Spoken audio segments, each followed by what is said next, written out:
개구리 재앙이라는 제목으로 우리가 말씀을 한번 생각해 보겠습니다. 방울뱀이라는 게 있습니다. 뱀 중에 방울뱀이라는 뱀이 있습니다. 이 뱀은 우리나라에는 없고요. 알듯이 미국이라든지 멕시코 이런 쪽에 있습니다. 왜 방울뱀이냐라고 우리가 말하면 뒤에서 방울 소리가 난다라고 그렇게 다들 알고 계실 겁니다. 자, 이 방울뱀은 크기가 보통 한 60cm에서 큰 놈은 한 240cm, 그러니까 2m 40까지 자란다라고 얘기합니다. 그러니까 뭐 엄청나게 큰 뱀이잖아요, 그죠? 근데 또 의외로 이 방울뱀에 보면 독이 사람에게 치명상을 입히는 독이 있는가 하면 또 그렇지 않은 방울뱀도 있다라고 얘기를 합니다. 자, 그래서 보통 이 방울뱀의 몸무게가 6kg에서 한 10kg 정도 된다라고 얘기를 합니다. 그리고 수명은 보통 10년에서 오래 살면 한 30년 정도 산다라고 얘기를 합니다. 자, 우리는 이 방울뱀에 대해서 굉장히 무서움을 갖잖아요, 그죠? 독사와 같은 그런 과에 속하니까 굉장히 우리가 무서움을 가집니다. 다행히 우리나라에는 없어서 다행이다라고 이렇게 많이들 생각하실 거예요. 자, 그런데 이 방울뱀에 대해서 머레이라는 학자가 이렇게 얘기합니다. 굉장히 위협적인 동물이다라고 그렇게 얘기를 합니다. 그러면서 이 방울뱀이 사냥한다라고 표현하면 좀 그렇지만 먹이를 먹을 때 어떻게 먹는지에 대해서 이 머레이라는 학자가 이렇게 얘기합니다. 뱀이 새를 잡아먹든 아니면 다람쥐나 아니면 토끼 새끼들 이런 것들을 잡아먹을 때에 방울뱀이 어떻게 하냐라고 얘기하냐면 그가 그냥 날카로운 시선으로 쳐다본다라고 얘기합니다. 그러니까 뱀이 자기가 먹을 그 먹잇감을 향해서 굉장히 그 시선을 날카롭게 해서 쳐다본다라고 얘기합니다. 자, 그러면 우리가 생각할 때 뱀이 쳐다본들 무슨 수가 있겠냐, 일이 일어나겠냐라고 얘기할 거예요. 그런데 어떻게 될까요? 새들이라든지 또는 다람쥐나 토끼 새끼들이라든지 여러 가지 그 먹잇감이 되는 짐승들이 어떻게 되냐면 순간적으로 몸이 마비된다라고 얘기합니다. 그러니까 자기 앞에 닥쳐올 그 공포, 두려움 때문에 순간적으로 몸이 마비되어서 전혀 움직일 수 없다라고 얘기를 합니다. 자, 실제로 우리가 어떻습니까? 사람도 마찬가지잖아요. 내가 싫어하는 것, 내가 무서워하는 것, 그것을 만나면 어떻게 될까요? 아마 대부분 사람들은 이렇게 어떻습니까? 그 두려움과 공포 때문에 꼼짝을 못하는 그러한 경험들이 있을 겁니다. 그래서 실제로 길거리를 가다 보면 젊은 친구들이 어떻습니까? 비둘기 보면 어떻게 해요? 그 비둘기가 자기를 해치지도 않고, 그죠? 자기에게 위협을 가하지도 않는데 비둘기만 봐도 무서워서 멈칫합니다. 그리고는 멀리 이렇게 피해서 돌아가는 그런 모습들을 가끔씩 보게 됩니다. 왜 그럴까요? 새에 대한 어떻게 해서 그 새에 대한 공포와 두려움이 생겼는지는 알 수 없지만 그러한 것들이 자신의 몸을 순간적으로 그렇게 얼어붙게 만드는 그런 일들이 있습니다. 바로 이 방울뱀의 그러한 어떻게 보면 먹잇감을 사냥하는 방법 중에 하나의 이 모습을 머레이 학자가 그렇게 얘기한 겁니다. 그래서 꼼짝하지 못하니까 어떻습니까? 그렇게 쉽게 그 입으로 그 먹잇감을 먹게 된다라고 얘기를 하고 있습니다. 자, 이렇듯 어떻습니까? 이 뱀의 날카로운 시선에 짐승들이 멈춰서는 것과 똑같이 오늘 우리에게도 죄의 매력이란 게 있습니다. 죄가 매력이 있습니다. 그래서 이 죄의 매력의 그 눈동자 그렇게 표현해도 되겠죠. 그죠? 죄가 매력적인 눈을 가지고 우리를 바라볼 때에 자신도 모르게 그 죄의 매력에 빠져서 어떻게 됩니까? 자기 몸이, 자기 영혼이 그 죄로 인해서 죽는 줄도 모르고 그 죄의 파괴적인 입속으로 무기력하게 끌려가는 것을 우리가 볼 수가 있는 것입니다.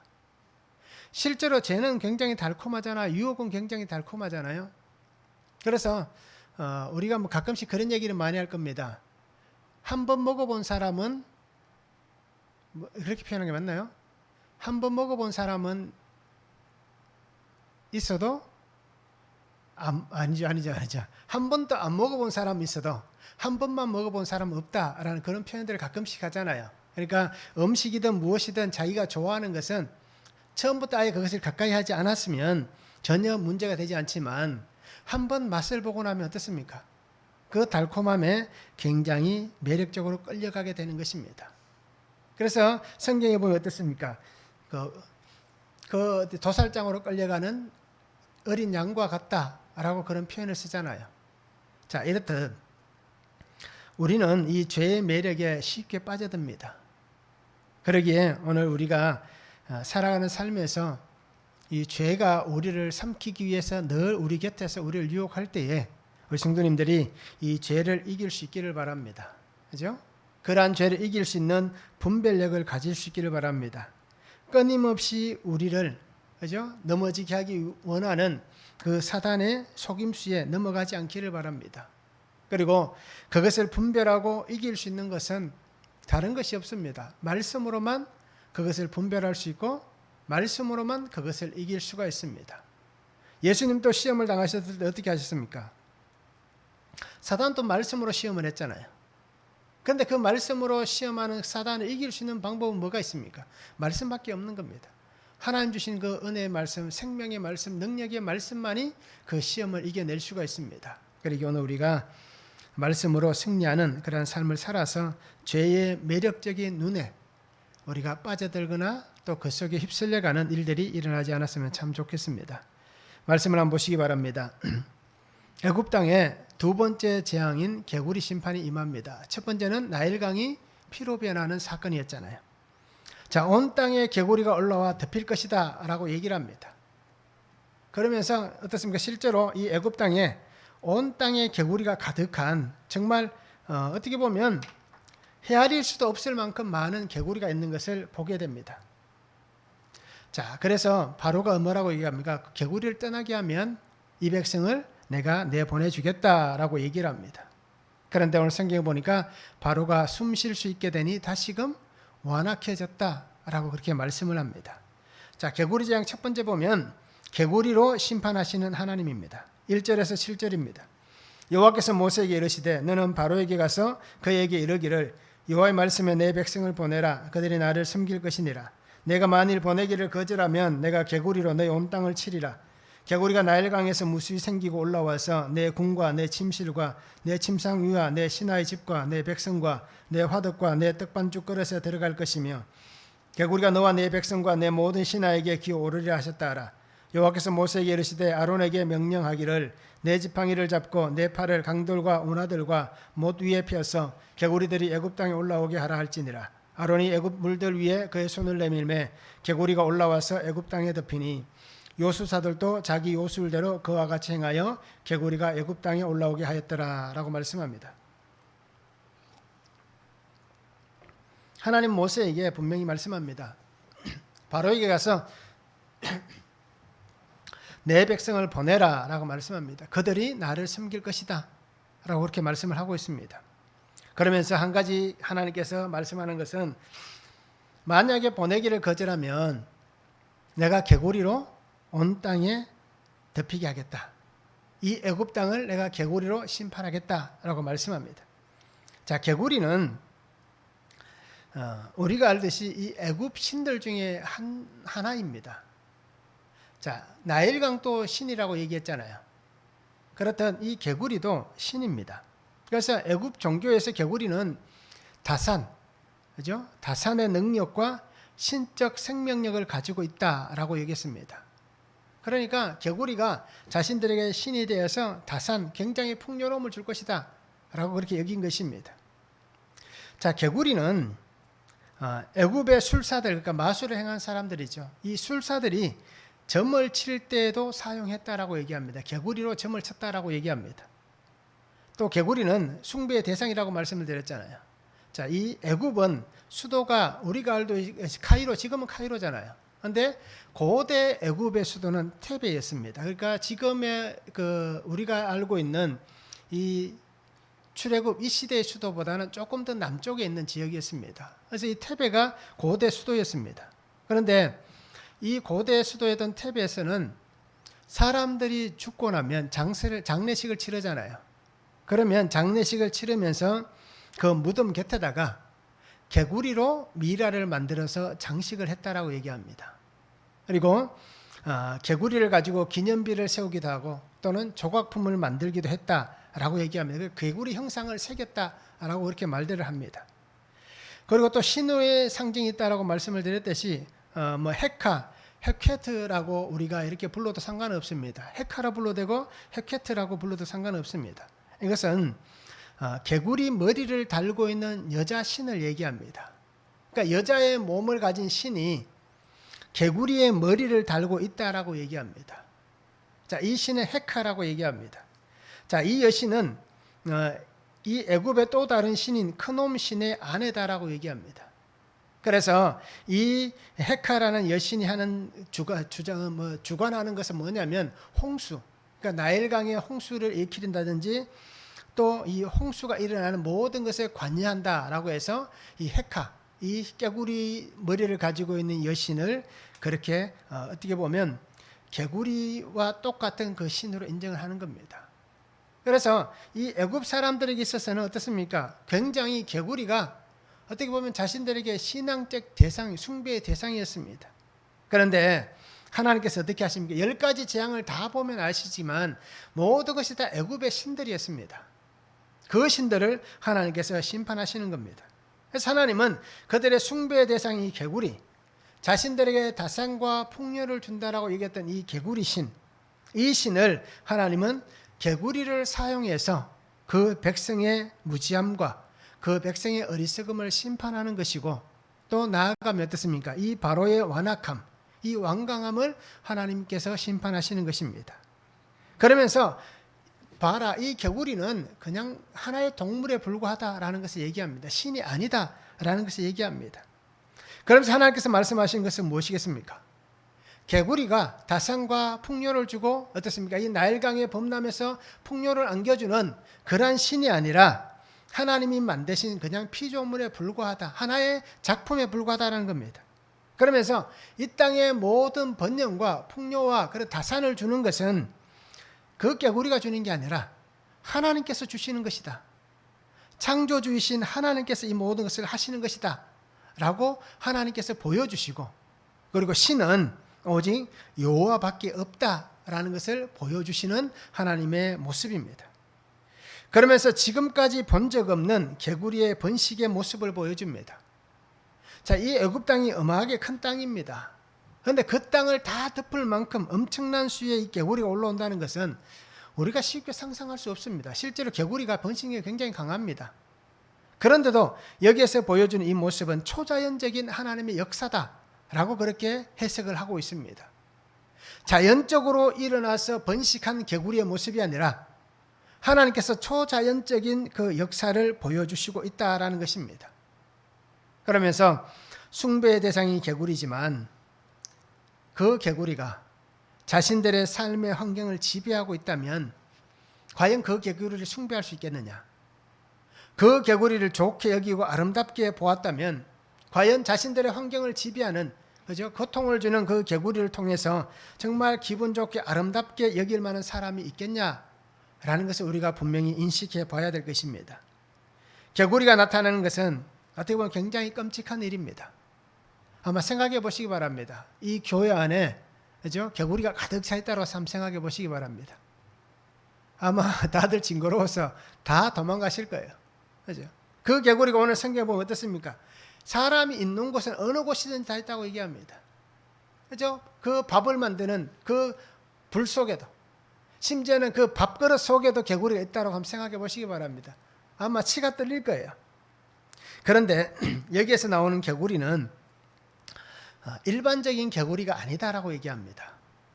학자들마다 조금 견해가 다르긴 하지만요, 일반적인 개구리일 것이다 라고 얘기하는 학자들도 있고, 아니다, 이 개구리는 아마 두꺼비를 닮은 개구리일 것이다. 그러니까 모양이 두꺼비 같이 생긴, 그러니까 두꺼비 많아진 않지만 작은 개구리인데 두꺼비를 닮은 개구리일 것이다 라고 얘기하는 학자들도 있습니다. 아무튼 어떻습니까? 이 개구리, 그 외모, 또 그 소리는 어떻습니까? 그죠? 그런 모든 것들이 정말 발을 디딜 공간이 없을 정도로 무수한 개구리가 있다면 그것으로 인한 그 고통은 어떻게 보면 쉽게 표현할 수 없을 거예요. 우리가 경험을 안 해봤기 때문에 쉽게 표현하지 못할 거예요. 숭배하고 우리에게 정말 좋은 것을 준다라고 얘기했던 이 개구리가 자신들을 괴롭히는 재앙의 방법으로 주어졌다는 것은 어떻습니까? 결국 그것은 상상할 수 없는 일이란 겁니다. 즉 이 얘기는 하나님 앞에서 범죄하고 하나님의 말씀을 따르지 않는다면 상상할 수 없는 그 죄로 인한 고통이, 그죠? 그 삶의 어떤 피폐함이, 멸망이 올 것이다 라는 것을 분명히 말씀해 주시는 것입니다. 자, 이렇듯 육체적 고통 외에도 어떻습니까? 자신들이 의지하고 신뢰하던 것이 재앙으로 그들에게 고통을 준다는 것은 충격적인 사건입니다. 충격일 거예요. 그래서 이 개구리는 어떻게 보면 자신들에게 경배받을 존재가 아니라 오늘부터 이 개구리는 애굽 사람들에게 공포의 대상이 되는 그러한 개구리가 분명히 되었을 겁니다. 말씀을 한번 적용해 보시기 바랍니다. 나에게 고통과 아픔을 주는 개구리 재앙은 무엇이 있습니까? 내가 지금 당하고 있는 재앙 가운데에 개구리와 같은, 그죠? 이 고통과 아픔이 있는 이러한 재앙은 무엇이 있는지 한번 적용해 보시길 바랍니다. 내가 의지하고 믿고 신뢰하는 것이 나의 신앙의 삶의 장애물이 되는 것은 무엇입니까? 자, 이들은 개구리를 그저 신뢰했잖아요. 믿었잖아요. 그리고 의지했잖아요. 그런데 그것이 자신들의 삶에 어떻게 보면 굉장히 어떤 장애물이 됐지 않습니까? 자, 이와 같이 내가 정말 신뢰하고 내가 정말 믿고 있고 의지하는 것들이 내 신앙의 장애물이 되는 것이 무엇이 있습니까?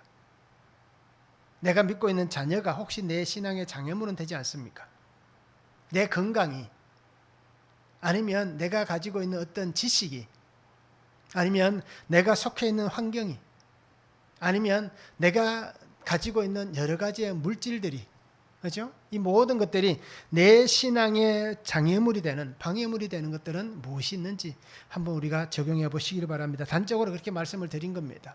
그래서 우리가 한번 찾아보시기 바랍니다. 나는 이런 것들이 내 신앙의 방해가 됩니다 라는 것이 우리가 분명히 있을 겁니다.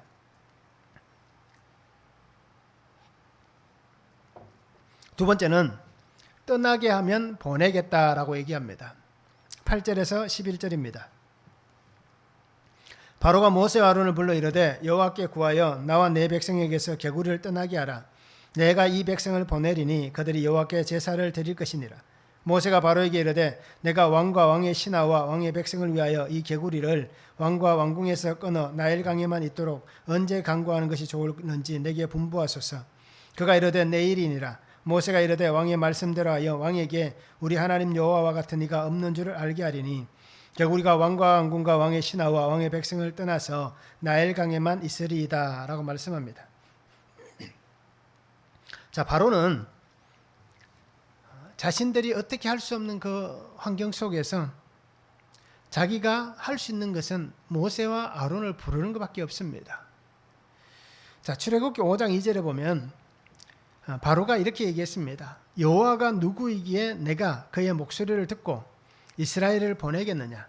나는 여호와를 알지 못하니 이스라엘을 보내지 아니하겠다라고 얘기했습니다. 자, 모세가 분명히 얘기했잖아요. 그런데 바로는 그렇게 얘기합니다. 나는 모른다. 내가 알지도 못하는데 어떻게 하겠냐라고 얘기했습니다. 자, 그런 이 바로가 어떻게 합니까? 이제 모세와 아론을 불러서 이렇게 부탁을 합니다. 나와 내 백성에게서 개구리가 떠나게 해달라라고 얘기합니다. 이 개구리가 떠나면 내가 너희를 보내겠다. 너희가 여호와께 제사를 드리게 될 것이다 라고 얘기를 합니다.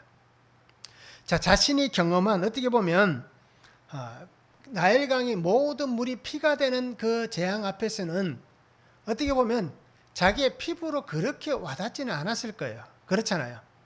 강의 물을 먹을 수 없어서 성경에 보면 뭐라고 얘기합니까? 땅을 파서 물을 얻었다라고 얘기합니다. 그러니까 어떻게 보면 그 나일강이 피가 되는 그 재앙 앞에서는 어떻게 보면 자기의 피부에 그렇게 와닿지 않았습니다. 그런데 두 번째 재앙인 이 개구리는 어떻습니까? 직접 자기의 피부에 와닿은 겁니다. 자기 몸에 개구리가 올라타는, 그죠? 잠잘 때나 밥 먹을 때나 뭘 하든지 개구리가 자기 몸에 붙어 있는 그러한 것을 경험하고 나니까 어떻습니까? 제발 이 개구리가 사라졌으면 좋겠다라고 외치고 있는 겁니다.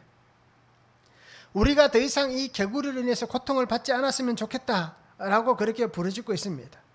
자, 그렇게 하려면 어떻게 해야 됩니까? 그것이 생겨난 원인을 찾아야 되잖아요.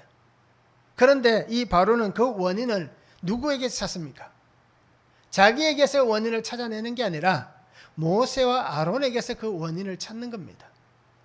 그러니까 정말 자기가 겸비해서 하나님 앞에 하나님 제가 잘못했습니다. 그러니 하나님 이 문제를 해결해 주십시오. 제가 그렇게 따라가겠습니다.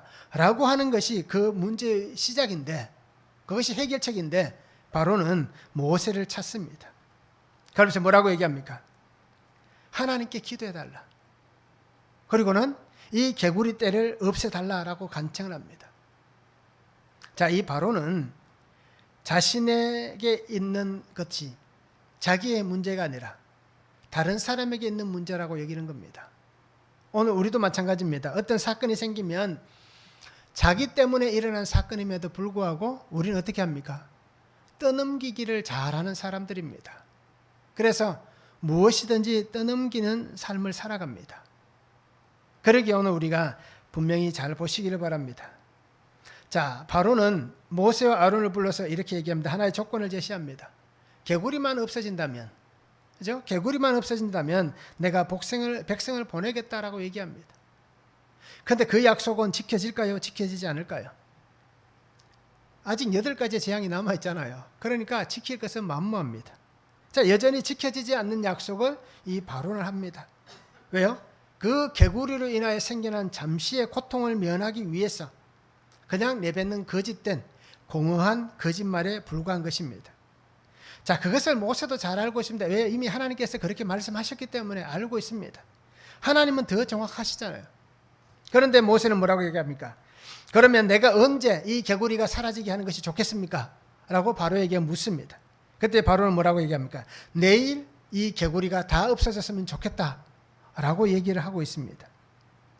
자, 모세는 이렇게 바로의 말대로 하나님 앞에 간구하기를 원합니다. 그러면서 바로에게 분명히 얘기하잖아요. 분명히 그렇게 될 것이다.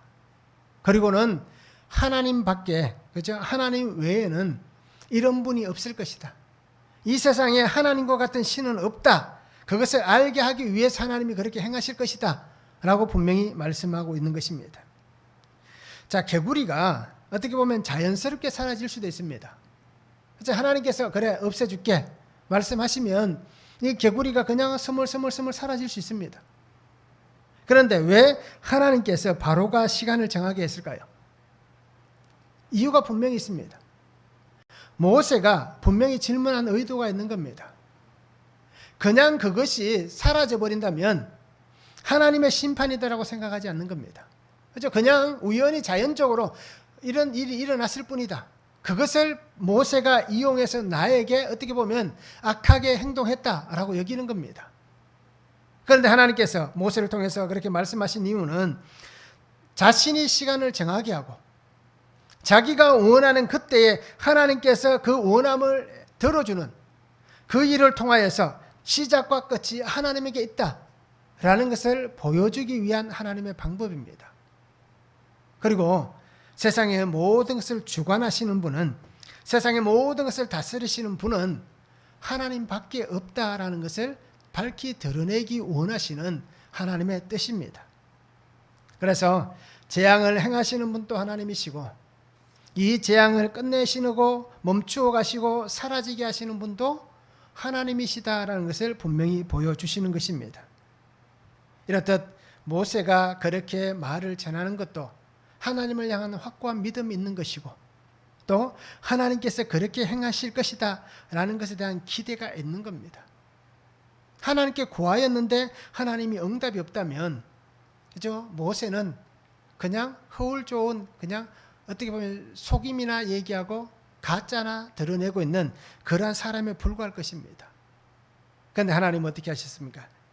그들이 보기에는 정말 초자연적인 이 현상을 통하여서 이 재앙을 일으키셨던 하나님께서 언제든지 이 초자연적인 일들을 해결하실 수 있는 분이십니다. 그리고 오늘 성도가 기도할 때 어떻게 기도합니까? 하나님의 은혜를 구하고 하나님께서 확실히 응답하실 것이다라는 그 믿음의 기대를 가지고 우리가 기도하는 것 아닙니까? 그 믿음이 없다면, 그 확신이 없다면 어떻습니까? 그 기도가 아무리 많이 하나님 앞에 들려진다 하더라도 그 믿음의 확신이 없으면 그 기도의 응답은 존재하지 않는 것입니다.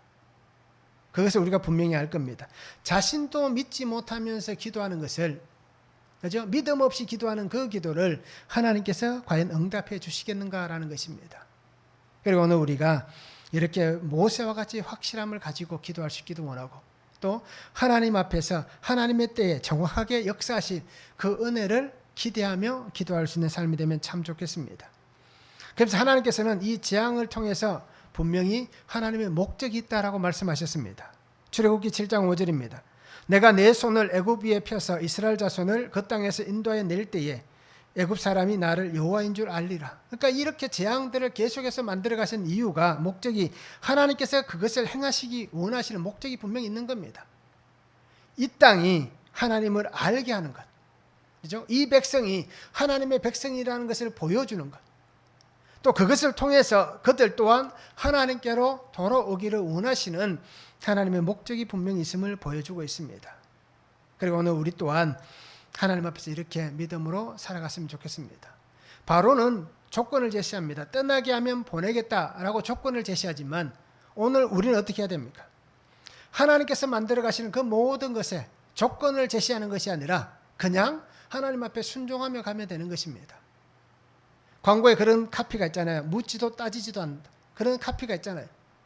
하나님께서 내게 말씀하신다면 우리는 하나님의 뜻을, 그죠? 하나님 이렇게 하면 되겠습니까? 라고 물어보는 건 괜찮지만, 하나님 그렇게 하기를 원하신다면 내게 이렇게 해달라, 조건적인 기도를 하는 것은 하나님 앞에 올바른 기도가 아니다라고 말씀을 드렸듯이, 그렇게 조건을 제시하는 어리석은 삶이 되지 않았으면 좋겠습니다.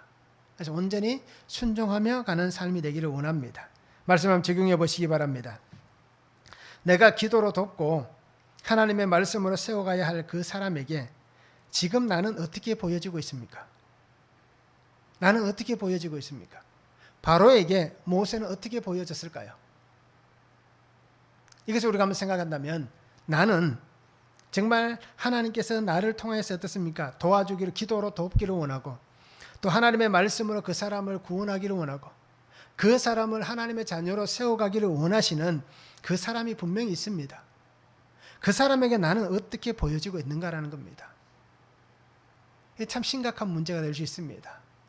그러니까 오늘 성도님들이 한번 적용해 보면 좋겠습니다. 자, 원수 같은 사람이 있습니다. 저놈은, 그죠? 복음이고 뭐고 없다. 그냥 죽었으면 좋겠다. 절대 구원받는 자리에 오지 않았으면 좋겠다. 라고 여길 만한 그런 원수 같은 사람이 있습니다. 자, 이 원수 같은 사람에게도 우리가 복음을 전해야 됩니다. 그렇잖아요. 그렇기 때문에 오늘 한번 적용해 보기를 원하는 것은, 내가 정말 이 원수 같은 사람에게 복음을 전하기 위해서 내가 적용해야 될 하나님의 말씀은 무엇이 있습니까? 내가 어떤 말씀을 적용해야겠습니까? 이것을 한번 다시 한번 적용해 볼 수 있기를 원합니다. 세 번째는 다시 완강해지는 바로입니다. 12절에서 15절입니다. 모세와 아론이 바로를 떠나 나가서 바로에게 내리신 개구리에 대하여 모세가 여호와께 간구하며, 여호와께서 모세의 말대로 하시니 개구리가 집과 마당과 밭에서부터 나와서 죽은지라. 사람들이 모아 무더기로 쌓으니 땅에서 악취가 나더라. 그러나 바로가 숨을 쉴 수 있게 됨을 보았을 때에 그의 마음을 완강하게 하여 그들의 말을 듣지 아니하였으니 여호와께서 말씀하신 것과 같더라 라고 말씀하고 있습니다. 하나님은 모세의 간구한 소리에 응답해 주셨습니다. 그래서 개구리가 순식간에 다 죽는, 이 놀라운 하나님의 응답을 보여주셨습니다. 그래서 재앙이 끝이 났습니다. 사람들은 이 죽은 개구리를 모아서 무더기로 만듭니다. 집과, 오늘 성경에 보면 집과 뭐 밭과 이런 데서 나와서 죽었더라라고 얘기하잖아요. 그런데 실제적인 표현은 죽었다라는 겁니다. 개구리가 죽을 자리를 찾아서 나와 죽은 게 아니라 그 순간, 하나님이 말씀하시는 그 순간 그 자리에서 죽은 겁니다. 자, 그러니까 어떻습니까? 그 개구리 시체가 온 집안에 가득하고 온 밭에 가득하고 온 마당에 가득합니다. 온 길에 가득합니다. 그러니까 이 죽은 시체를 그냥 둘 수 없잖아요. 이 시체를 다 모아서 무더기를 삼는 겁니다. 실제로 지금 이 더운 여름에 우리가 음식물이라든지 이런 것들을 밖에 하루 놔두면 어떻게 될까요? 그거 이튿날 먹을 수 있겠습니까? 상해서 먹지 못하잖아요. 자, 이 개구리의 시체가 이 더운 지역에서 하루를 버틴다, 이틀을 버틴다, 어떻게 될까요? 엄청난 문제가 생기겠죠. 그죠? 그냥 둘 수 있는 사람은 아무도 없을 겁니다. 자, 이 온 땅이 악취로 가득하였다라고 얘기합니다. 자, 숨쉬기 어려울 정도의 역함이 분명히 있을 겁니다. 무언가가 썩는 냄새 맡아보셨습니까? 아마 그런 것을 경험해 보신 분들은 쉽게 알 수 있을 거예요. 썩는 냄새는 이거는 쉽게 맡을 수 있는 냄새가 아닙니다. 아무리 비위가 좋은 사람도 뭔가 썩어서 나는 냄새를 맡는다는 것은 쉽게 할 수 없는 일입니다. 자, 그런데 이 역함이 가득한 이 환경에 바로는 어떻습니까? 숨쉴만하게 되었다라고 얘기합니다. 자, 이 환경이 어떻습니까? 자기에게 내려졌던 이 재앙이 이제 멈추고 나니까 그 땅에 일어나는 악취라든지 그 수많은 눈에 어떻게 보면 보기 싫은 그 모습들을 보고 있으면서도 이제 하나님께서 나를 치시는 재앙이 멈추었으니까 지금 내가 괜찮다라는 겁니다. 그래서 숨쉴만하게 되었다라는 이 표현을 보면 표준사변역에 보면 한숨을 돌리게 되자라고 얘기합니다. 그리고 이 단어의 뜻을 보면 휴식과 완화라는 뜻이 있습니다. 그래서 다르게 여기서 보면 바로는 자신이 안도할 수 있는 시간이 생기자라고 얘기할 수 있습니다. 이제 안도가, 그죠? 숨을 쉬고 있는, 이제 괜찮다라고 얘기할 수 있는 그 환경이 생겼다는 겁니다. 그러니까 자기의 모습이 드러나고 있는 것입니다. 자, 이 개구리가 썩어서 죽는 모습은 어떻게 보면 지금 그들의 눈에 보이기는 개구리지만 실제는 어떨까요? 개구리가 죽어서 썩는 냄새를 만들어내는 환경이 아니라 그 자리가 누구의 자리가 될까요? 애굽 자신들의 자리가 되는 겁니다. 바로의 자리가 되는 겁니다. 하나님의 심판 앞에서 살아날 수 있는 존재는 없습니다. 하나님의 치시는 그 치심 앞에서 괜찮다라고 여길 수 있는 사람은 없습니다. 결국 그러니까 이 재앙의 끝은 원래는 개구리가 죽는 게 아니라 애굽의 모든 사람들 바로가 죽는 것인데 하나님은 어떻습니까? 다시라는 하나님의 시간을 주시고 있습니다. 왜요? 하나님이 하실 일이 아직 남아있기 때문에. 그들이 불쌍하고 그들이 애통하고 그들이 안 됐다라고 생각해서 하나님께서 다시라고 말씀하는 게 아니라 하나님께서 하실 일들이 아직 남아있기 때문에 다시라고 말씀하시는 것입니다. 결국 이 얘기를 오늘 우리가 다르게 생각한다면 오늘 내가 하나님의 은혜 안에 살아가는 것은 내가 죄가 있다면 하나님 지금 나를 살리신 이유는 그 죄로 인해서 내가 회개하고 돌이키기를 원하시는 것도 있지만 어떻습니까? 또 한 가지는 나를 통해서 하나님이 행하실 일, 그렇죠? 죄가 있다면 그 죄에 대한 심판을 행하실 일들이 남아있기 때문에 다시라는 시간을 내게 주시고 있을 뿐입니다. 그런데 우리가 기억해야 되고 우리가 붙잡아야 될 것은 죄로 인한 다시가 아니라 하나님 주신 은혜와 사랑과 사명을 통해서의 다시, 그렇죠? 이 은혜를 붙잡고 살아갈 수 있는 삶이 되면 좋겠습니다. 그래서 하나님이 나를 살려주신 것은 내게 아직 사명이 있기 때문에. 그래서 돌아가는 물레방아는 얼지 않는다라고 얘기하잖아요. 아무리 추운 겨울이라도 물레방아가 돌아가면 그 물은 얼지 않는다라고 얘기를 합니다. 자, 이와 같이 오늘 내게 사명이 있다면 하나님께서 오늘 내게 주신 시간들을 다시 한번 붙잡을 수 있고 바라볼 수 있는 삶이 되기를 원합니다. 자기의 눈에 보이고 냄새가 나고 들려지는 모든 것에서 바로는 그래, 지나간 것은 지나간 것일 뿐이다. 그렇죠? 조금 전까지만 해도 못 살겠다라고 그렇게 외쳤는데 사람이 이렇게 악하고 완강해질 수 있습니다. 나만 괜찮으면 된다라는 겁니다. 나만 아니면 된다라고 얘기를 하고 있습니다. 이 환경이야 뭐 악취를 나든 어떻든 간에 괜찮다라는 겁니다. 이렇듯 오늘 하나님께서 우리에게 주시는 이 모습들을 바라보면서 나에게 남겨진 이런 흔적들은 없습니까? 심판을 통해서 남겨진 이 개구리의 흔적, 이와 똑같이 오늘 내게는 이런 죄의 흔적이 없습니까? 내 죄의 악취는 없습니까? 지금 나에게서 나는 악취는 어떤 악취가 납니까? 하나님의 말씀과 은혜 안에서 회복과 용서와 또 하나님의 긍휼의 은혜를 입었습니다. 그럼에도 여전히 남아있는 악취는 무엇입니까? 여전히 내 속에 죄가 어떤 것이 꿈틀거리고 있습니까? 죄의 무더기, 죄의 악취가 다 사라질 때까지 하나님 앞에서 나를 진실하게 드러내시기 바랍니다. 이 개구리를 애굽 사람들은 다 끄집어냈습니다. 그죠? 숨겨진 것 하나 없이 다 끄집어냈습니다. 그것이 자신들에게 치욕입니다. 그렇잖아요. 치욕적인 거예요. 그런데 그들은 끄집어낼 수밖에 없습니다.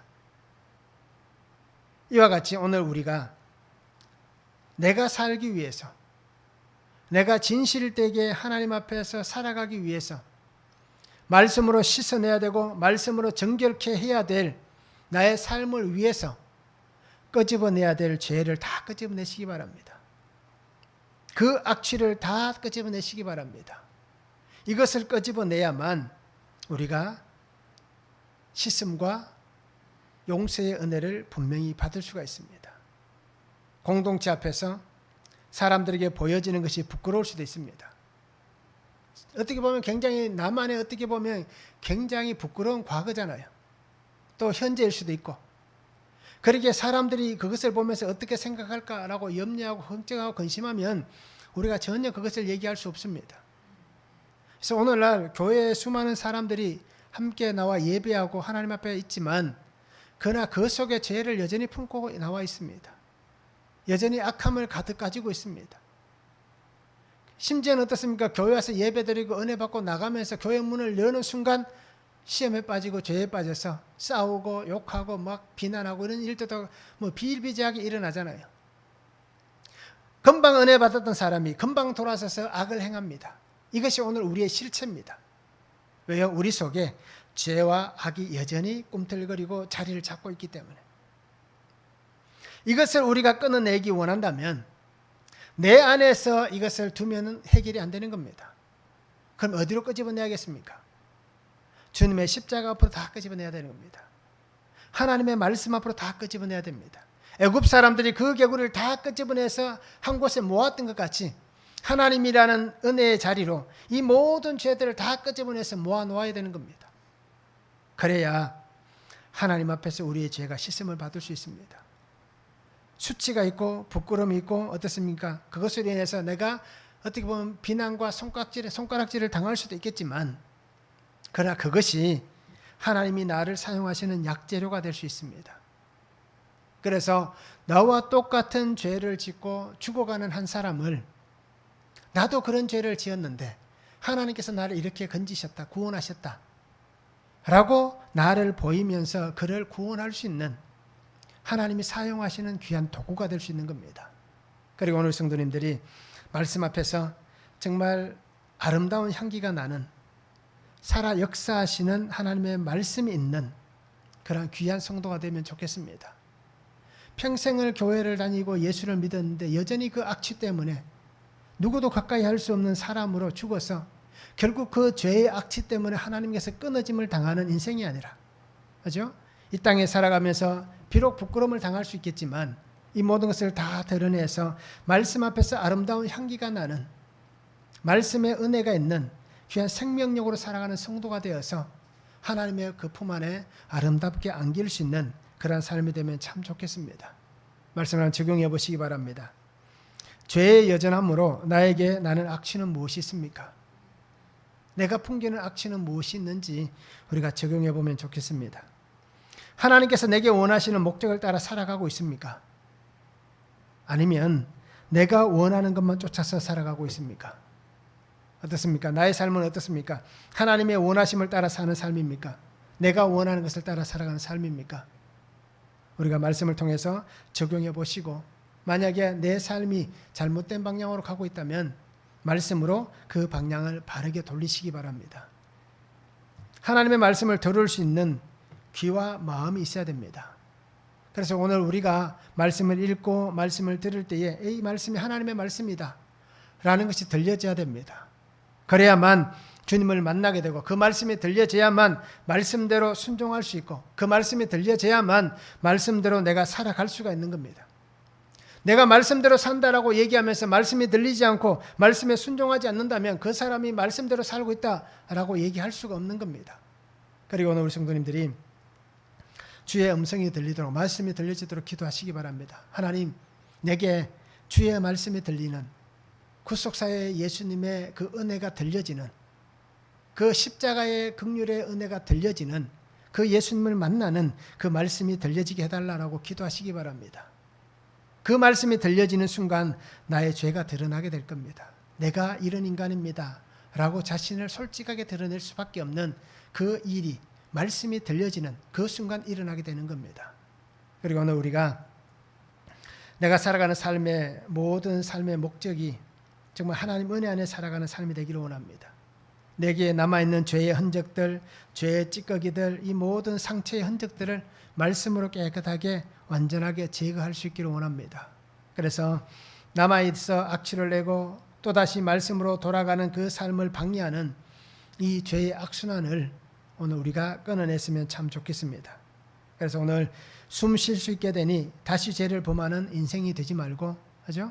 바로같이 숨 쉴 수 있게 되니 또 악을 행하는 인생이 되지 말고, 우리가 오늘 하나님 앞에서 하나님 내게 맡겨주신 이 복음의 사명을 귀하게 감당하고 그 은혜 안에 살아가는 귀한 성도의 삶이 되면 참 좋겠습니다. 그래서 언제나 나의 삶의 길을 인도하시는 내 사랑하는 주님과 함께 복되게 살아갈 수 있기를 주님의 이름으로 축원합니다. 기도하겠습니다.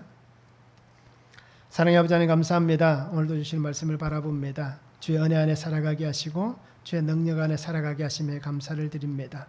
주님께서 함께하여 주셔서 주님 주신 말씀을 붙잡고 믿음의 은혜와 능력으로 살아가게 하시고 바로와 같이 완악한 자가 되지 않게 하여 주시옵소서. 하나님 앞에 조건을 제시하는 인생이 되지 않게 하시고 주의 말씀이 들린다면 들려진 그 말씀대로 전적 순종으로 나아가는 믿음이 되게 하여 주시옵소서. 또 아버지 하나님, 삶의 모든 환경과 또 믿음의 삶을 살아가면서 오늘 바로같이 숨 쉴 수 있게 되니 다시 악하여졌다라고 말씀하는 이러한 인생이 되지 않게 하여 주시옵소서.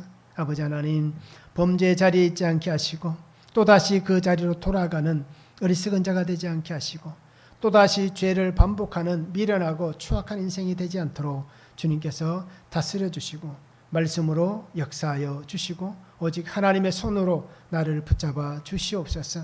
오늘도 주시는 말씀을 붙잡고 믿음으로 나아가며 믿음 안에 승리하며 나아가는 귀한 자의 삶이 되도록 아버지 하나님 축복하여 주시옵소서. 감사를 드리며 예수 그리스도의 이름으로 기도하옵나이다. 아멘.